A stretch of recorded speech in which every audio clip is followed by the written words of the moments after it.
Josep Tarradellas i Joan tenia 78 anys quan va tornar a Catalunya. N'havia marxat als 39, just en acabar la guerra.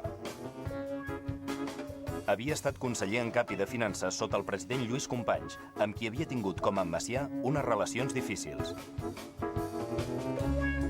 Tarradellas va estar exiliat a França i a Suïssa, fugint dels alemanys. L'any 54 el van escollir per succeir el president Josep Irla, a Mèxic, amb el vot d'un grapat de parlamentaris catalans a l'exili. Es va instal·lar a França, a Saint-Martin-les-Baux, i va renunciar a formar govern. Tarradellas va exercir com a president de la Generalitat a l'exili, sempre en contacte amb alguns seguidors a l'interior, encara que molt distanciat de l'oposició antifranquista, representada per les forces de l'Assemblea de Catalunya. Els últims anys a França van estar marcats per un augment de l'activitat política, però també per la precària situació econòmica de la família. Tarradellas sempre es va negar a tornar si no era com a president de la Generalitat.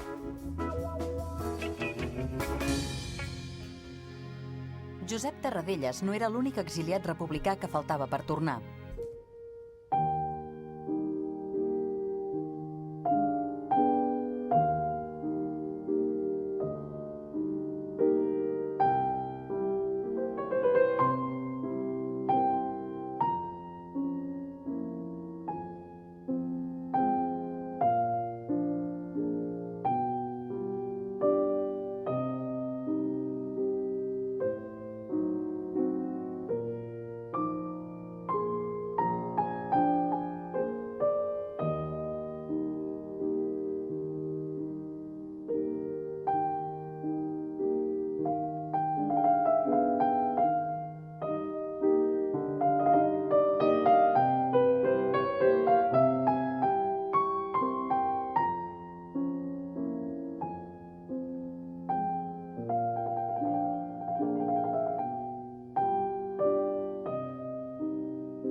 vist mai en les nostres activitats de l'Assemblea ni en cap lluita per la llibertat o per la democràcia, i que donaven l'absoluta impressió de ser gent habitual d'aquest país.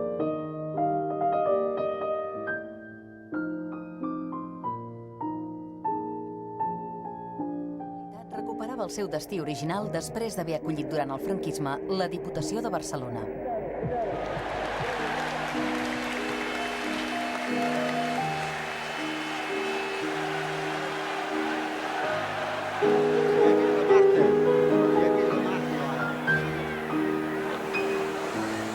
Es fa el silenci. Sembla que el president va per... Ciutadans de Catalunya, ja...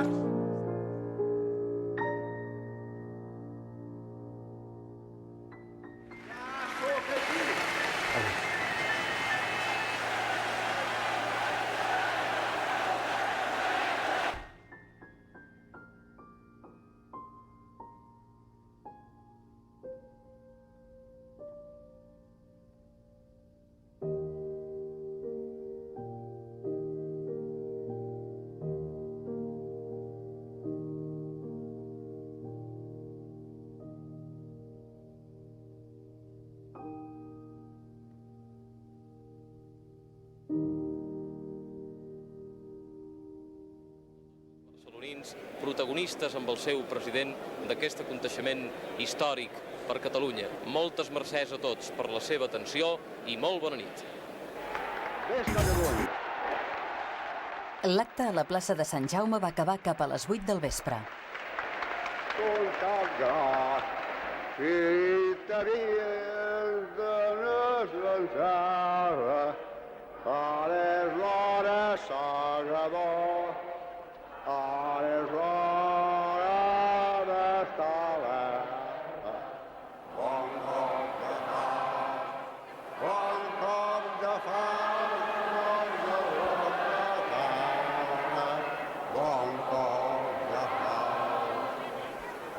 En aquests instants ha començat a ploure torrencialment sobre la plaça de Sant Jaume.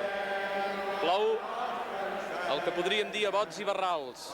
I malgrat això, el poble impertèrrit segueix amb el seu president, segueix cantant l'himne nacional de Catalunya.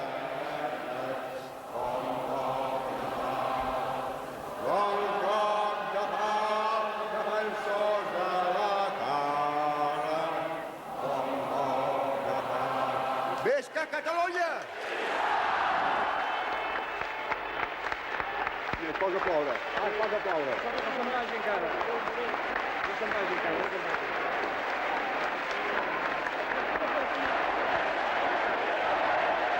L'abril de 1980, Jordi Pujol va ser elegit president.